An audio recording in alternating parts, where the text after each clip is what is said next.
биыл егілген алма бақ. Мына жерде 2 гектардай бар. Мына жағына тағы да биыл отырғызам дейді.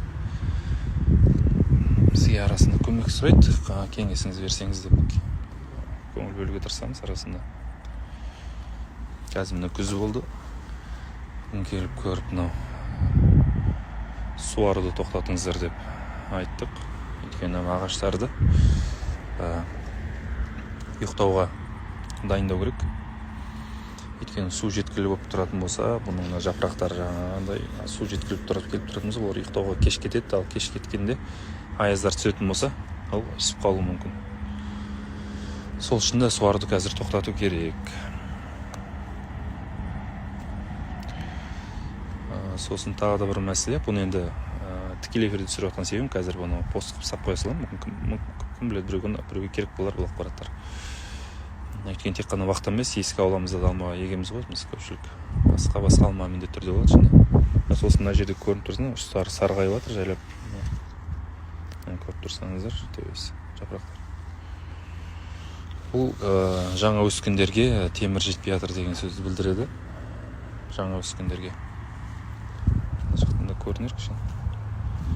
Өйткені топырақтың қышқылдылығы, яғни бұл 7,5 сондай.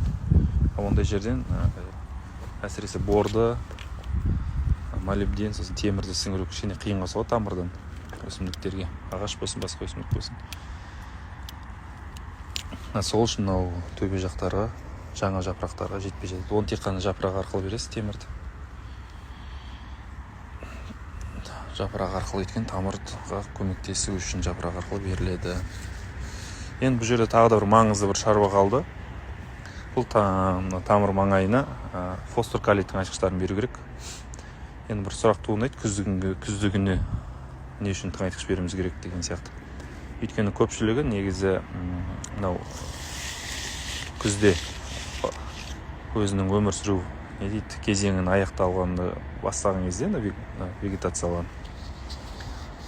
Бұлар енді күшті тамырына жұмсайды. Көбінесе жеміс беріп тұрған ағаштарда жаз бойы, көктем бойы гүлдеуге, оны жетілдіруге, пісіруге жұмсайды энергияның ең көп бөлігін генеративтік мүшелеріне жұмсайды. Вегетативтік мүшелеріне осы алмаларды теріп болған екен, осы күздігіне тамырына берсеңіз, тамырына өте көп пайда болады. Бірінші мәселе. Екінші мәселе, жақсы тыңайтылған күйде кеткен ағаштар көктемде жақсы оянады. Сосын қайтымды аяздарға не болады? Қайтымды аяздар болады көбінесе көктемде. Сәуірде болады. Әсіресе биыл көп болды Алматы облысында. Соған төзімдірек келеді. Өйткені оның жасушада құрғақ зат көп болады. Яғни құрғақ зат көп болған сайын ол үсікке төзімді болады. Солай болады күздік жұмыстар. Енді жаңа жапырақтар түскеннен кейін санитарлық кесу жұмыстарын ұйымдастыруға болады. Ауырып тұрған, сынып қалған деген сияқты. Сосын тағы да бір маңызды нәрсе, егер ағаштарыңызда ауру көп болған болса, осы жылы жапырақтарында тас қотыр ауру, немесе ағонтақ аурулары, немесе тағы да біте сияқты, кене сияқты зиянкестер көрген болсаңыз, көп кездестірген болсаңыз, онда оған да бір қарсы өңдеу жұмысын жасап жүрген көп пайдасын тигізеді. Екеуін фунгицид пен инсектицидті араластырып шашсаңыз да болады. Екеуін бірге жаңа айтып отқан жоғары жағы кішкене ақшылдау, жасыл, ашық жасыл. Яғни темір жетіспей тұр деген сөз. Бір қызық ақпарат, темір деген білесіздер, ол барлық жерде бірдей емес. Өйткені темір деген жердің элементі болып саналмайды. Ол аспаннан келген элемент, яғни метеориттермен. Жердің элементі емес ол. Мына жерде қаңғыз жүр. Қаңғыз божья коровка. Lady Bat дейма. Бұл мына жер бітені жеп жүр. Яғни мына жер біте бар деген сөз әлі.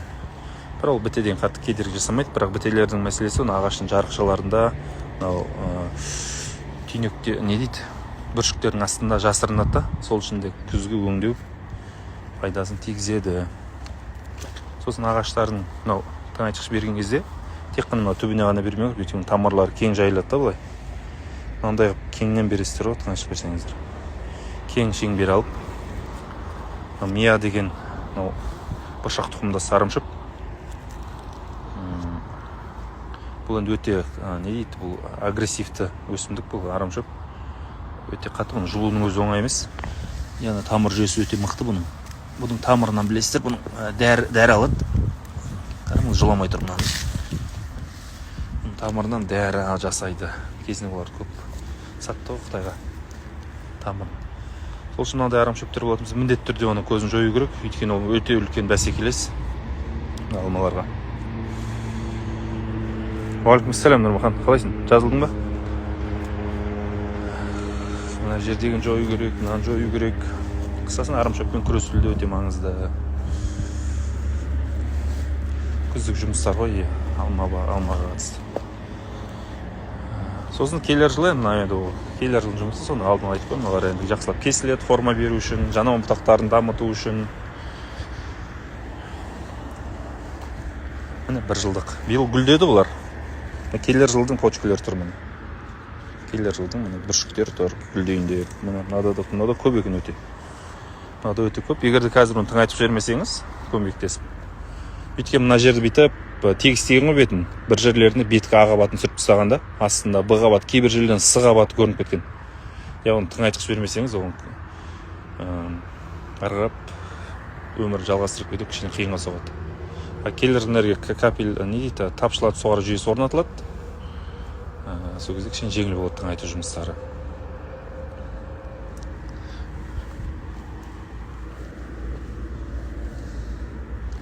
Сосын жапырақтың түбіне ауырған жапырақтар болатын болса, биыл көп көргеніңіз. Сосын түбіне шашылған болса, оны теріп тастаған дұрыс, өйткені ол жер инфекцияда. Көбінесе таз қотыр дегеннің инфекцияның негізгі көзі ол жапырақтар. Былтыр қалған жапырақтардан, мысалы, көктемде немесе қыста жинап алып, соның лабораториялық үй жағдайында сіз өзіңіз соны өсіріп көрсеңіз болады басқа таза ортада. Агар-агар дейтін кез микробиологиядан өткен сіздер. Аларда бүршіктер көп. Қысқасы осындай жұмыстар мына жердегі. Түбінде қалған жапырақтар болса, оны жинап өртеп жібересіз. Немесе тағы бір әдемі жұмысы, оның тағы да күзде біреулер не жасады? Карбамид шашып жатады. Карбамидті өйткені ол карбамидті дозасын кішкене көбірек берсеңіз, ол күйдіріп тастайды ғой, білесіздер ғой.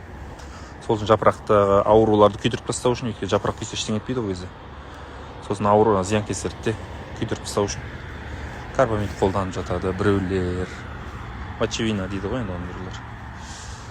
Міне мына жерлерде мысалы қабаты жоқ. Мына жерлерде жоқ, мына жерде жоқ. Арамшөпті өсіпті ол жерлерге. Қысқасы осы.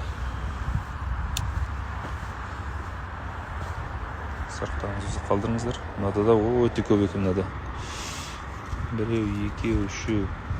Әрқайсынан 4 алмадан есептегенде мына жерде қанша алма бар? Мына жерде бір 20 алмадай тұр ғой кемінде. Дұрыстап қарайтын болса, мынадан әдемі алма алуға болады келер жыл. Бірақ келер жыл бұны мына жер кесіліп, жаңа бұтақтарын қалыптастыру керек. Біраз жылынады оны. Жақсы. Осымен өшіремін мен.